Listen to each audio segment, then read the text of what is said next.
بسم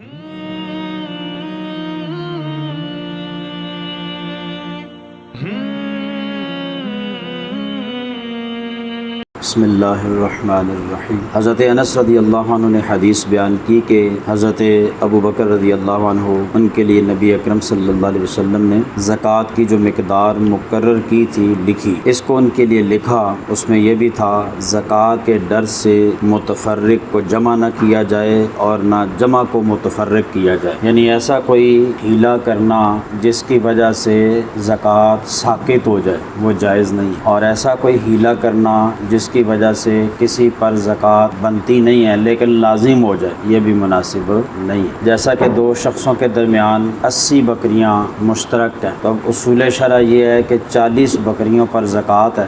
لیکن 40 کے بعد 120 پر زکوٰۃ ہے۔ 40 بکریوں پر ایک بکری زکوٰۃ ہے، لیکن 40 کے بعد 40 پر زکوٰۃ نہیں ہے، 40 کے بعد پھر 80 اور ہوں تو پھر زکوٰۃ لازم ہے۔ تو اب دو شخص جو ہیں وہ بکریاں مشترک ہونے کی وجہ سے ایک کی 40 ہیں دوسرے کی بھی 40 ہیں، تو وہ ایسا نہیں کر سکتے کہ ایک بکری زکوٰۃ دیں، یہ کہہ کر کہ چونکہ 40 بکریوں پر ایک بکری زکوٰۃ ہے تو اب دوبارہ جب 120 بکریاں ہوں گی تو دوسری بکری زکوٰۃ کے طور پہ ہم دیں گے۔ وہ ایسا نہیں کر سکتے، کیوں؟ اس لیے کہ دونوں برابر کے شریک ہیں، دونوں پر 40 بکریاں ہیں، لہٰذا دونوں پر اپنے طور پہ اپنی الگ ایک بکری لازم۔ سمجھ آ رہی بات ہے؟ وہ 80 بکریاں ہونے کی وجہ سے ایک بکری زکوٰۃ کے طور پہ نہیں دیں گے بلکہ 2 دیں گے، کیونکہ دونوں کی 40 بکریاں، ورنہ ایک بندے کی اگر 80 بکریاں ہوتی تو اس پر ایک بکری زکوٰۃ تھی، کیونکہ 40 بکریوں پر ایک بکری زکوٰۃ ہے اور اس کے بعد پھر 120 پر دوسری بکری لازم آتی ہے، دوبارہ 40 پر لازم نہیں آتی۔ ایک دفعہ 40 بکریوں پر زکوٰۃ دے گا تو اس کے بعد جب تک 120 بکریاں نہیں ہوں گی تب تک دوسری بکری زکوٰۃ کے طور پہ نہیں دے گا۔ تو اس سے ہمارے وہ احباب بھی نصیحت حاصل کریں، عبرت حاصل کریں، خاص طور پر حکمران جنہوں نے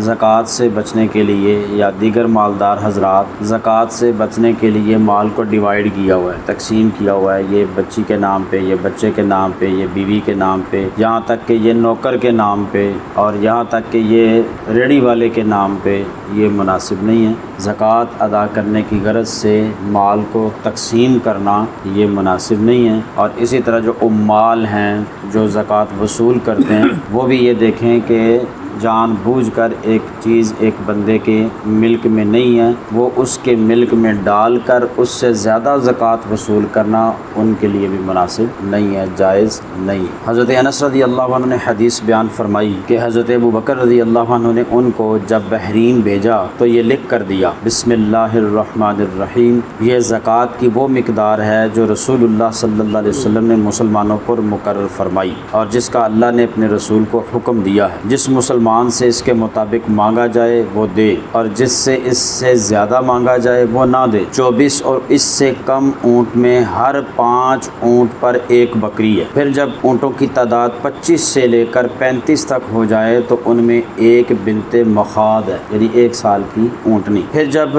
36 سے لے کر 45 تک ہو جائے تعداد پہنچ جائے تو ان میں ایک مادہ بنت لبون ہے، یعنی جو دودھ وغیرہ دینے کے قابل ہو جاتی ہے، بچہ جنتی ہے۔ اور پھر جب 46 سے لے کر 60 تک اونٹوں کی تعداد پہنچ جائے تو ان میں ایک حقہ ہے جو نر کی جفتی کے لائق۔ پھر جب 61 سے لے کے 75 تک پہنچ جائے تو ان میں ایک جزعہ ہے۔ پھر جب 76 سے لے کر 90 تک پہنچ جائے تو ان میں 2 بنت لبون ہیں۔ پھر جب 91 سے لے کر 120 تک پہنچ جائے تو ان میں جفتی کے لائق 2 مادہ حقے ہیں، اور جب 120 سے زیادہ ہو جائیں تو ہر 40 میں ایک بنت لبون ہے اور ہر 50 میں ایک حقہ، اور جس کے پاس صرف 4 اونٹ ہوں تو ان میں زکوٰۃ واجب نہیں، مگر یہ کہ مالک کو چاہیے، مالک چاہے تو کچھ دے دے، یعنی کم از کم مقدار اونٹوں کی 5۔ اگر کسی کے پاس 4 اونٹ ہیں تو اس پر زکوٰۃ لازم نہیں ہے، البتہ ویسے اللہ کی راہ میں کچھ خرچ کر۔ جب 5 اونٹ ہو جائیں تو 5 اونٹوں کے بدلے میں ایک بکری زکوٰۃ ہے، اور چرنے والی بکریاں اگر 40 ہوں تو ان میں 120 تک ایک بکری زکوٰۃ ہے، یعنی 40 بکری پر ایک بکری لازم آتی ہے، پھر 120 تک ایک ہی بکری۔ ایسا نہیں کہ 40 سے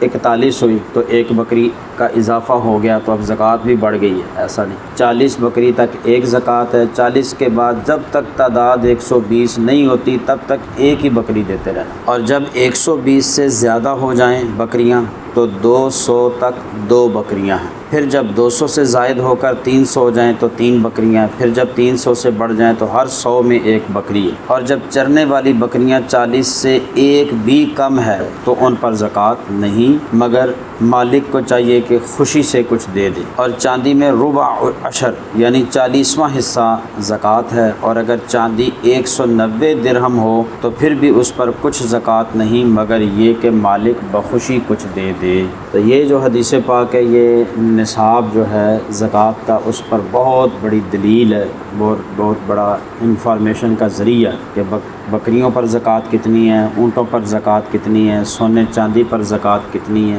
اور یہ فتاویٰ عالمگیری میں طے کر دیا گیا ہے کہ آئندہ سے جو بھی بندہ پیسے کی زکوٰۃ دے تو وہ چاندی کے نصاب کو مد نظر رکھے، یعنی چاندی 200 درہم یعنی 52.5 تولے چاندی، اور سونا اس کا نصاب 7.5 تولے۔ اب اگر کوئی بندہ پیسے کی زکوٰۃ دینا چاہتا ہے، مال تجارت کی زکوٰۃ پیسے سے دینا چاہتا ہے، تو وہ سونے کے نصاب کو نہیں دیکھے گا کہ میرا مال جو ہے وہ 7.5 تولے سونے کی قیمت کے برابر ہو جائے گا تو پھر میں مال کی زکوٰۃ دوں گا، ایسا نہیں، بلکہ اسے جب بھی کسی کو پیسے کے ذریعے زکوٰۃ دینا ہوگی تو اسے چاندی کا نصاب دیکھنا پڑے گا، یعنی 200 درہم ہمارے عرف کے مطابق 52.5 تولے چاندی کی قیمت، جو آج کل کے ریٹ کے مطابق 1,00,000 اور 30-40 ہزار روپے تقریباً بنتی ہے۔ اس وجہ سے یہ چند ایک اصول و ضوابط ہیں اور شرائط ہیں زکوٰۃ کی فرضیت کے، ان کو مد نظر رکھ کر جانوروں کی اور مال کی زکوٰۃ دینی چاہیے۔ اللہ پاک عمل کی توفیق عطا فرمائے۔